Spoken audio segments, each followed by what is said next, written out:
Salut la Bulls Nation, bienvenue sur French Bulls TV. On va revenir sur les deux derniers matchs des Bulls à OKC et à Utah. Deux soirées assez différentes l'une de l'autre, déjà par rapport aux résultats, mais aussi dans la manière de faire. Parce que déjà à OKC, et on en avait un petit peu parlé dans la vidéo précédente, on sortait de nos deux plus belles victoires de la saison face à Boston et à Milwaukee. Et on savait que ce qu'on avait mis dans ces deux matchs-là en termes d'énergie, d'intensité, d'effort, etc., c'était compliqué de le mettre tous les soirs. Ça demandait énormément d'énergie et du coup, c'est impossible à dupliquer à 82 reprises.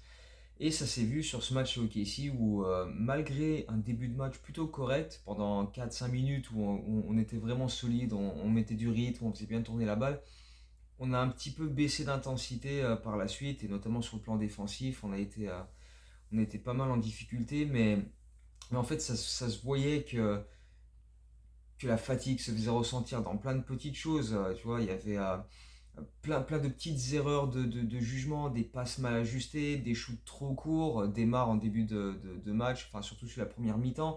Zach LaVine aussi, beaucoup de jumpers mi-distance qui arrivaient à peine jusqu'au cercle.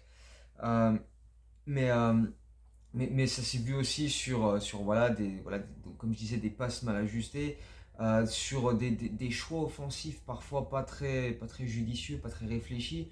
Euh, Par exemple, Vucevic qui était régulièrement oublié en post-up face à Pokusevski, alors que normalement tu dois lui filer la balle, il doit le pulvériser. Ce qu'il a fait sur quelques actions en début de match, et après on a totalement oublié de lui refiler la balle. Donc ça c'était assez pénible. Et puis la défense était trop molle. On était souvent en retard. On a laissé les mecs driver, surtout un gars physique comme Lugensdor qui arrive et qui te charge. Bon, t'as du mal à le contenir. Oui, pas de souci. Chez Gilus Alexander qui, pareil, a multiplié les attaques du cercle. On a un peu tout laissé passer et on était trop en retard sur les close-out. On n'a pas réussi à bien contester les drives. C'était, enfin, et derrière, on a fait pas mal de fautes bêtes pour essayer de rattraper les erreurs du départ de l'action, mais au final, c'est juste un enchaînement d'erreurs. Donc, ouais, c'était laborieux sur une bonne partie du match. Euh, le problème aussi, c'est que on n'a pratiquement pas eu de joueurs, à une ou deux exceptions près, qui ont apporté une étincelle en sortie de banc pour essayer de réveiller un peu tout ça. Parce que souvent, cette saison, on a compté sur notre banc pour, bon, voilà, le début de match, c'est pas génial, mais le banc nous sort d'affaire. Là, c'était plus laborieux. Drummond a été assez discret sur ce match-là. Dragic était assez diminué parce qu'il n'avait pas joué le match face à Milwaukee avant. Il avait un problème au cervical. Là, il est revenu, mais il a eu assez peu de temps de jeu et très peu d'impact sur les quelques minutes qu'il a eu. Javonte Green était également diminué parce qu'il a fait une sale chute à Milwaukee en allant au cercle. Il s'est pris Bobby Portis pleine tronche et sur la chute après ça, il avait des soucis dans le bas du dos. Et ça se voyait que face à OKC, il le ressentait encore. Il avait du mal, notamment dans ses déplacements latéraux, c'était compliqué. Donc, quand tu as des joueurs comme ça qui n'arrivent pas à apporter l'énergie qu'ils apportent d'habitude, c'est tout de suite plus compliqué. Caruso a quand même fait quelques bonnes choses, des hustle play, des rebonds. Il a mis quelques points aussi avec une bonne adresse. Kobe White aussi, un petit peu. Et puis, au début du quatrième quart-temps, Derrick Jones Jr., qui n'avait pas joué sur les deux matchs d'avant, et là, on s'est dit, bon, on n'a pas d'autre solution. Donovan, il a dit, bon, vas-y, Derrick, hein.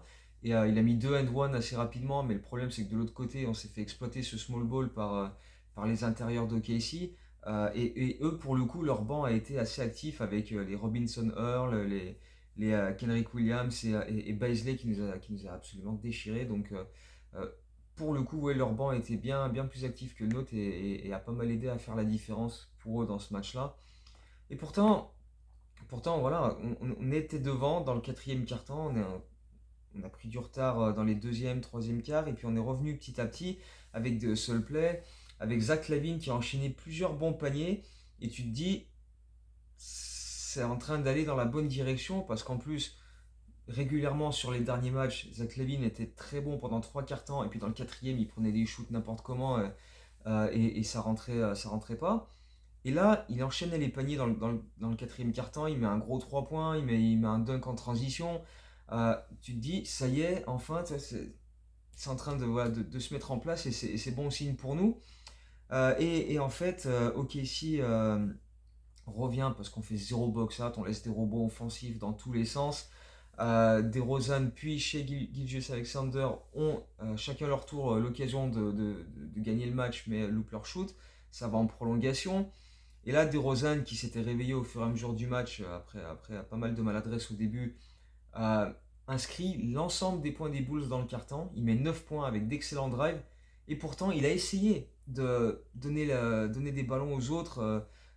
Mais on n'a rien rentré. Zach LaVine, à ce moment-là, ce qu'il faisait dans les quatrièmes cartons avant, il l'a fait en prolongation. C'est-à-dire qu'il a pris des shoots inconsidérés enfin, qui sont très compliqués, pas dans le flow de l'attaque, forcés, en mode je veux faire la différence moi-même, mais il n'y arrive pas. Vucevic, il s'est retrouvé 2 actions de suite totalement seul dans le corner à 3 points, les mêmes qu'il a mis contre Milwaukee 2 jours plus tôt. Bah là, cette fois-ci, les deux sont ressortis et du coup, bah, c'était derrière un peu plus compliqué. Et après, il y a eu cette faute de DeMar DeRozan qui donne 3 lancers francs à Shai Gilgeous-Alexander qui met les 3. Derrière, DeRozan loupe le shoot pour égaliser. Et derrière, bah, on se fait banane dessus la fin de match. Alors que, bah, voilà, malgré des périodes assez difficiles dans ce match et une défense qui était vraiment pas top, on était là. On sait qu'on est une meilleure équipe qu'OKC en termes de talent, c'est évident.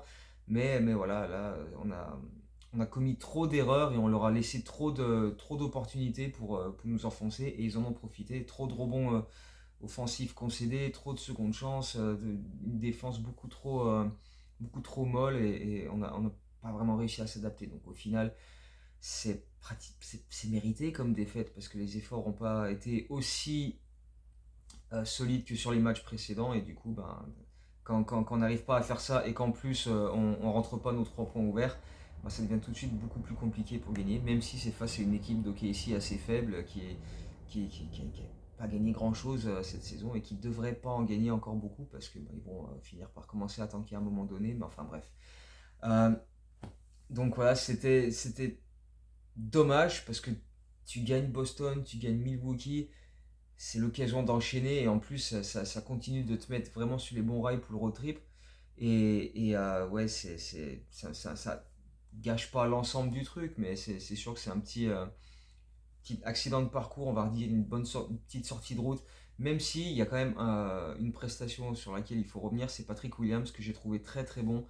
Défensivement, il a été là, lui il a fait des contests près du cercle, il a fait des close-out, il s'est imposé physiquement. Et, de l'autre côté, il a rentré quelques bons shoots à 3 points. Il était actif sur les rebonds. Enfin bref, lui a fait son match. Mais euh, le problème, c'est que bah, quand Zach LaVine est à 9 sur 23 au shoot, qu'on oublie de filer des ballons à Vucevic inside et que derrière il loupe ses 3 points ouverts en fin de match, que Demar doit tout faire. C'est pas des pourcentages fabuleux, 12 sur 27, c'est pas catastrophique, mais c'est pas ouf non plus, il nous a tellement habitués à plus.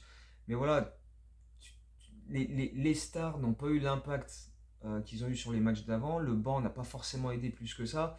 Ayo, il continue d'être très très laborieux, des passages où tu le vois, il est excellent, et d'autres passages où il existe pas, et il y a plusieurs fins de match où il était même pas là, donc c'est compliqué. Donc Patrick Williams c'est un petit peu sorti du lot parce que bah, pas grand monde autour a réussi à faire grand chose. Donc voilà, c'était le point positif, on va dire, sur ce match à OKC. Mais enfin, ça reste une défaite un petit peu emmerdante sur le plan de route. Derrière ça, on est retourné à Chicago. Donc c'est pas totalement un long road trip où tu es loin de chez toi pendant 2 semaines. Parce que comme on avait samedi, dimanche sans match, on est retourné à Chicago. Parce qu'OKC, c'est à 1h30, 2h30, 2 heures d'avion à peu près, 2h30. Euh, donc plutôt que d'aller directement à Utah, ils sont repartis par Chicago pour ensuite aller à Utah le dimanche pour le match du lundi soir. Euh, et sur ce match contre Utah, qui est quand même une équipe qui est sur 4 défaites de suite après son excellent début de saison, mais qui est la deuxième équipe de l'NBA à l'offensive rating, donc ça court, ça prend beaucoup de shoots, avec un Markkanen en feu qui veut absolument se montrer face aux Bulls, et il le fait parce qu'il est trop ouvert, et ça a été le cas une grande partie de la soirée, trop ouvert sur les 3 points, on lui a laissé beaucoup trop d'espace parce que le Jazz faisait des bons screens, on n'arrivait pas à passer dessous ni à les contourner, on était trop en retard et Markkanen d'entrée il nous met 2-3 points, il enchaîne et il met Utah sur les bons rails, mais pourtant on répond bien parce qu'on trouve des points près du cercle avec des post-ups de Vucevic, avec des drives de Ayo Dosunmu qui enchaînent les lay-ups, on met nos 10 premiers points à l'intérieur, mais c'est vraiment quand on fait rentrer le banc que on monte en puissance, en intensité, avec beaucoup plus de hustle play, avec Caruso qui s'est pris pour Dennis Rodman en jetant la main en avant pour dévier un ballon qui derrière offre une contre-attaque à Zach LaVine où il obtient 2 lancers francs. Javonte Green aussi a fait de hustle play, etc. Donc voilà, le banc, pour le coup, a eu un impact assez intéressant d'entrée, ce qui n'était pas le cas à OKC, donc tout de suite ça aide à faire la différence. Mais voilà, à force de laisser des shoots totalement ouverts à Utah, on finit par se prendre un écart, surtout sur leurs 3 points, donc Closart était beaucoup trop lent. Le Jazz a mis 11 paniers à 3 points en première mi-temps et la plupart, il y avait, on était trop loin pour vraiment les contester, donc c'était souvent sur des drive and kick ou sur des pick and roll, enfin, ou des pick and pop plutôt, où tu décales le shooter et il est totalement démarqué. Donc honnêtement, être à -7 à la pause dans ce match-là, on s'en sortait vraiment bien parce que ça aurait pu être beaucoup plus coriace que ça. Surtout qu'on était un petit peu à la rue au rebond aussi, donc c'était pas forcément une grosse première mi-temps de la part des Bulls. Il y a eu quelques passages comme ça, mais c'était pas franchement, c'était pas terrible. Même la reprise au troisième quart-temps, on n'est pas franchement énergique, on laisse encore des shoots ouverts, Markkanen qui continue de bombarder dans tous les sens. Euh, mais à partir du milieu du troisième quart-temps, on commence à vraiment revenir dans ce match, à prendre les choses en main, avec notamment DeRozan qui enchaîne 2 paniers avec la planche, qui décale Patrick Williams pour un bon panier à 3 points, qui commence à distribuer un peu plus le jeu. Et surtout à ce moment-là, on a provoqué beaucoup de lancers francs, avec beaucoup d'attaques du cercle. DeRozan envoie une super passe en lob pour Zach LaVine qui claque un dunk avec un super cut. Et c'est avec ces cuts-là de Zach, de Caruso, de Demar, qu'on a enchaîné les lancers francs. On en a pris 11 dans ce match-là, dans ce quart-temps-là, pardon, dans le troisième quart-temps, 11 lancers francs sur les 25 du match. Donc pratiquement la moitié de nos lancers francs sur ce match était dans ce troisième quart-temps, ce qui était bien aussi parce que ça a coupé le rythme du Jazz qui aime jouer vite avec un pace assez élevé. Et là, du coup, bah, ça a un peu haché le jeu et Utah a eu du mal à vraiment mettre son jeu offensif en place avec beaucoup de rythme, avec un tempo assez élevé. Et donc du coup, bah, ça les a un peu refroidis. Derrière, on a pris un peu de confiance et on a enchaîné avec notamment un très bon Kobe White qui a super bien fini le troisième quart-temps en provoquant un passage en force avec des hustle play et avec un bon 3 points qui donne vraiment le momentum pour arriver dans le quatrième quart-temps où on avait quelques points d'avance et on les a bien augmentés parce que d'entrée dans le quatrième quart-temps, interception de Dragic qui file mettre son lay-up, interception de Zach LaVine qui trouve la longue course de Kobe White qui va mettre un dunk devant Markkanen, mais un dunk de fou. Enfin, pour Kobe White, hein, mais c'est vrai, on n'a pas l'habitude de le voir claquer des dunks, mais c'est vrai que les quelques fois où il y va, il fait pas semblant. Et là, devant Markkanen, il lui a mis un bon tomard sur la tête. Et ça a vraiment bien aidé à continuer à faire pencher le momentum de notre côté. On se sentait vraiment bien, même Drummond commence à taper des Eurosteps et tout. Tu te dis, ah là, ça y est, il peut rien nous arriver de mal si Drummond passe des Eurosteps en contre-attaque. Là, c'est vraiment la soirée parfaite, il peut rien nous arriver. Et pourtant, Utah revient avec Kelly Olynyk. Alors, Kelly Olynyk, chaque fois, peu importe l'équipe dans laquelle il est, que ce soit Détroit, que ce soit Miami, que ce soit n'importe quelle équipe dans laquelle il joue, quand il est face aux Bulls, t'as l'impression que le mec c'est un putain de All-Star. Il fait des hustle plays dans tous les sens, il prend presque tous les rebonds, il met des paniers improbables. Là, il a mis des N1, il met un 3 points à 8 mètres. Enfin bref, il ramène son équipe à 2-3 possessions, donc ça reste plus ou moins dangereux, surtout qu'on loupe énormément de shoots ouverts. Même sur des secondes chances, encore une fois, Vucevic il loupe un 3 points tout seul dans le corner. À un moment, Ayo il prend un rebond offensif et il envoie un lay-up de pratiquement 2 mètres au-dessus du panier. Euh, on a beaucoup de loupés et là tu te dis c'est quand même pas possible, il va pas nous échapper ce match. Mais non, parce qu'au final Vucevic réussit une bonne claquette, mais il y a surtout cette action. Euh, on est à 1 minute 10 de la fin à peu près. DeRozan à la balle au niveau de la ligne des 3 points. Il voit que Vucevic est seul et tu sens qu'il veut lui faire la passe, mais la défense se remet bien sur Vucevic et du coup, bah, il est plus aussi bien placé ou démarqué qu'il a pu l'être euh, une seconde plus tôt. Mais en décalant tout le monde, en attirant tout le monde vers le cercle, Vucevic, il a décalé Kobe White tout seul dans le corner et DeRozan l'a vu, passe à l'opposé, Kobe White, boom, dagger 3 et énorme. Énorme à ce moment-là parce qu'on est à 9 points, il reste 66 secondes dans le match. Donc ça a fait beaucoup, beaucoup, beaucoup de bien. Et encore un shoot clutch de Kobe White après les deux énormes bombes qu'il a mis à Milwaukee la semaine dernière. Donc ça a fait bien, bien plaisir. Et derrière on a réussi à bien finir ce match-là. Et on va chercher une bonne, bonne victoire face à une équipe d'Utah que personne n'attendait en haut du classement cette saison, mais qui avait surpris tout son monde au début et là qui commence dangereusement à marquer le pas.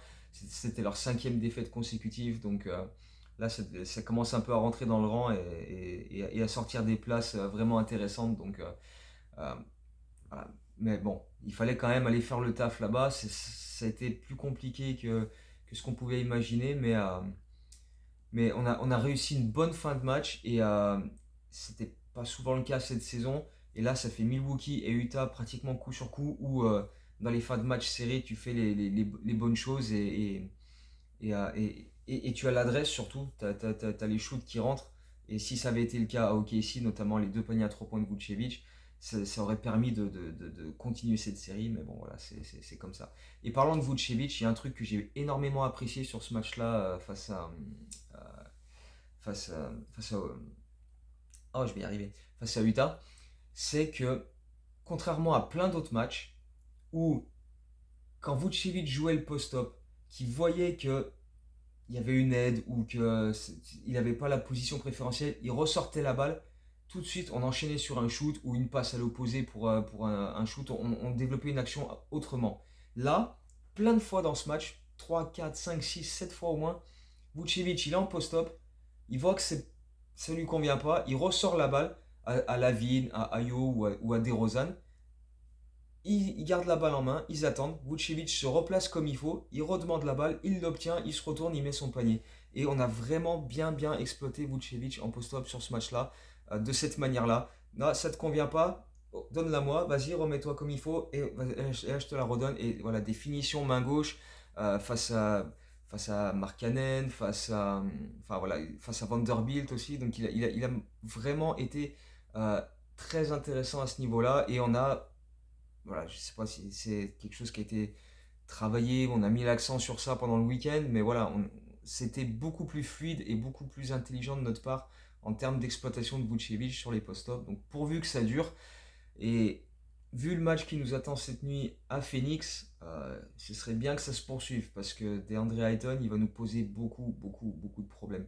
Mais bon, l'équipe dans son ensemble de Phoenix, hein, meilleur bilan de la conférence Ouest, 5 victoires consécutives, même avec l'absence de Chris Paul depuis quelques matchs, ça continue de tourner. Là, au dernier match, Devin Booker, il a mis 44 points. Donc oui, ils vont nous poser quand même beaucoup, beaucoup de problèmes, hein, même sans Chris Paul. Donc il va falloir être extrêmement, extrêmement prudent face à cette équipe, qui est la troisième équipe à l'offensive rating cette saison. On a battu Boston la semaine dernière qui était numéro 1, on a battu Utah qui est numéro 2, donc espérons qu'on batte Phoenix qui est numéro 3, sachant que dimanche, on a aussi Sacramento qui est numéro 4 à l'offensive rating depuis le début de saison. Donc là, en ce moment, on a pas mal de gros, gros dossiers à gérer. Et si on ne fait pas les efforts défensifs, on va le sentir passer. Donc la défense va être primordiale, en espérant qu'elle soit un peu mieux que ce qu'on a vu sur les 2 derniers matchs, qu'on ait eu le temps de récupérer un peu, de souffler, parce que Phoenix va très très certainement nous faire pas mal souffrir. Donc il faudra être prêt. Euh, Live tweet pour ce match ce soir face à Phoenix, sachant que depuis le début de saison, je suis à 5 victoires, une défaite quand je fais les live tweets. Donc voilà, petite stat intéressante. Euh, et on se retrouve, je pense qu'on peut se retrouver assez rapidement pour débriefer cette vidéo, soit demain, soit vendredi, avant le match de vendredi soir qui est j'ai oublié, à Golden State. À Golden State. Et celui-là aussi, il risque de piquer pas mal, même si Golden State en ce moment, c'est un peu oui, un coup non, mais bon. Voilà, nous aussi en ce moment, enfin, on est un peu un coup oui, un coup non, donc on sait pas trop à quoi s'attendre. On va juste espérer déjà battre Phoenix ce soir et faire une nouvelle vidéo pleine d'énergie positive la prochaine fois et enchaîner comme ça pour la suite de la saison. Donc voilà, d'ici cette prochaine vidéo, continuez de bien vous porter et à très très bientôt. Ciao, go Bulls.